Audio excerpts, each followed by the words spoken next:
What's up, guys and gals? Iceman here. Welcome to Horrors of the North. So this is my new YouTube channel, so make sure you like this video and subscribe to this page, as these are the best horror stories on YouTube. So let's get into the video. The moon hung low in the velvet sky, a bloated orb casting silvery shadows across the secluded meadow. It was one of those rare summer nights where the air hummed with possibility, the kind that whispered promises of romance and recklessness.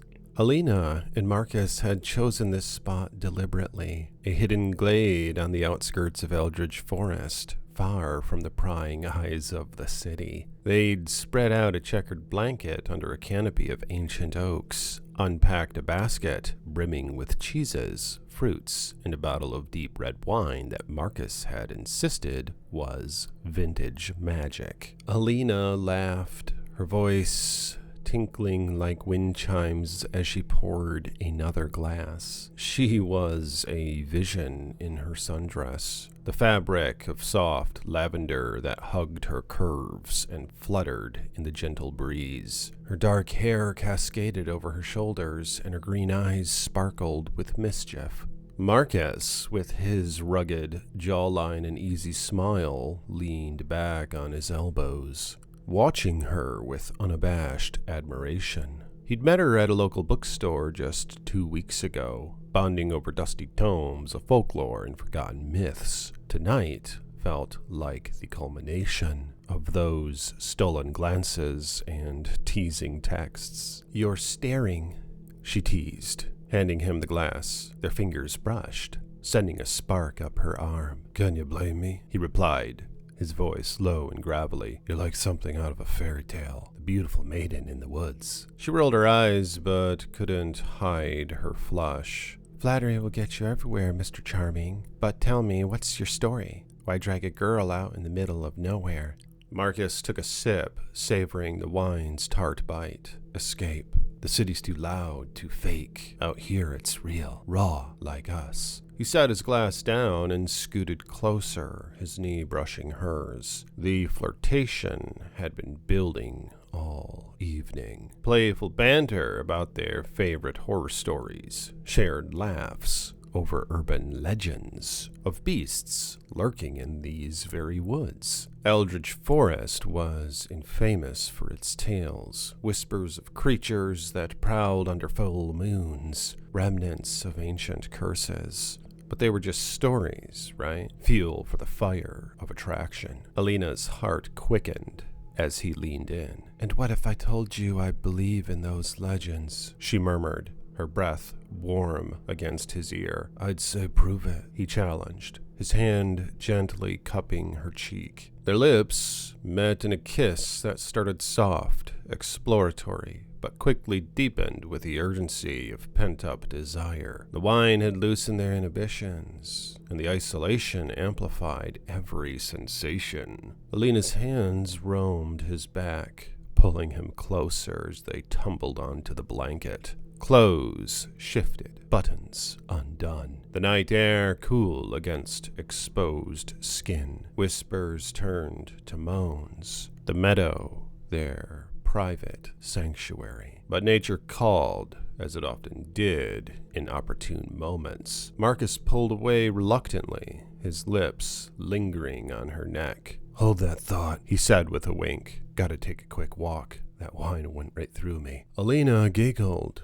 propping herself up on her elbows. "Don't get lost, and watch out for wolves." He chuckled, grabbing a flashlight from the basket. "Wolves? In these parts? Nah, the only beast here is me." He blew her a kiss and sauntered toward the tree line, disappearing behind a massive oak about 20 yards away.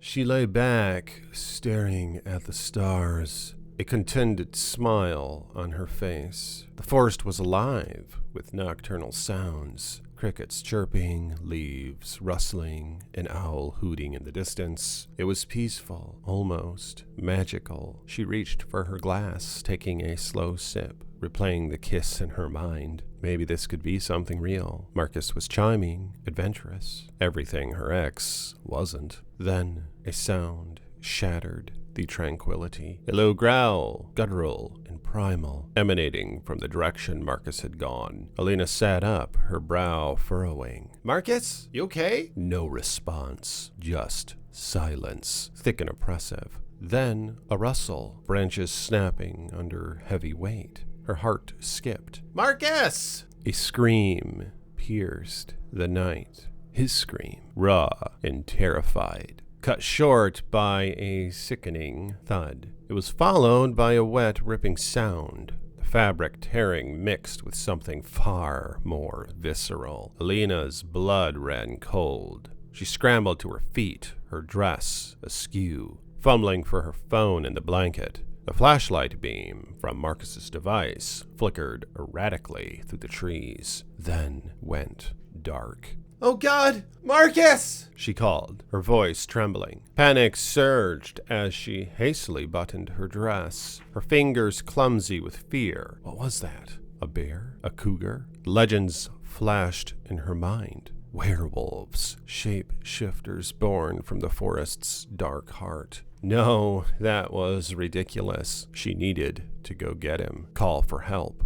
But as she took a step forward, the air grew heavier, charged with an unnatural chill. The crickets fell silent. From the shadows emerged a figure. No, a monstrosity that defied comprehension. It stepped into the moonlight, towering at least 8 feet tall, its form a grotesque fusion of man and wolf. Fur matted with blood covered its muscular frame, rippling over sinews that pulsed with feral power. Its eyes glowed amber, slitted like a predator's, and its muzzle dripped with crimson froth. Claws the length of daggers extended from paws that could crush stone. Alina's breath caught in her throat. The beast held something in its grasp.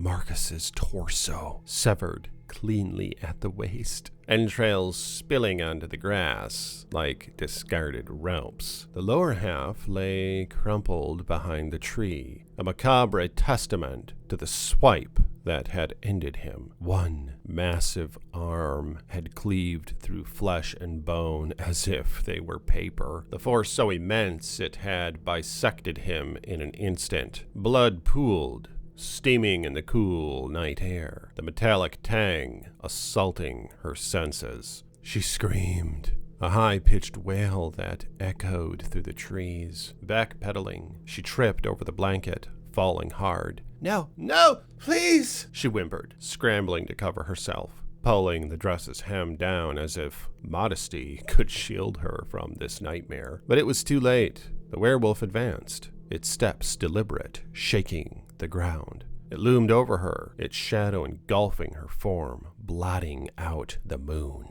Up close, the horror intensified. Its breath was hot and fetid, reeking of decay and fresh kill. Jagged teeth gleamed, each one capable of rending limb from body. But it didn't strike. Instead, it lowered its massive head, those amber eyes looking onto hers. Alina froze, cowering against the blanket, her body trembling uncontrollably. She felt exposed, not just physically, but soul deep. The gaze pierced her, delving into the recesses of her mind, unearthing fears she hadn't known existed. Memories flashed unbidden. Childhood nightmares of monsters under the bed. The loss of her parents in a car crash. The loneliness that had driven her into Marcus's arms. It was as if the beast was feeding on her terror, savoring her vulnerability. Tears streamed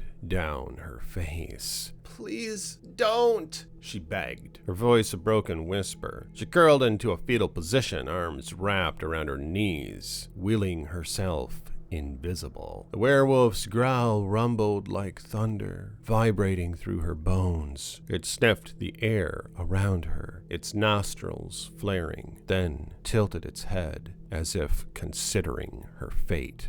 Time stretched into eternity. Alina squeezed her eyes shut, waiting for the end, the claws to descend, the jaws to clamp down, but nothing came. A rustle of leaves, a heavy exhale, and when she dared to peek, the beast was gone, vanished into the forest's depths, swallowed by the shadows as swiftly as it had appeared. The meadow fell silent once more, save for her ragged sobs. She lay for what felt like hours, paralyzed by shock. Eventually, the chill seeped into her bones, forcing her to move. She gathered her things with numb hands, avoiding the gruesome remains behind the tree. The police would come later, their flashlights sweeping the scene, their questions probing. A wild animal, they'd say. Tragic accident. But Alina knew better. The legends were real. The werewolf had spared her. But why? A warning? A curse? As she stumbled back to her car, the forest whispered secrets in the wind.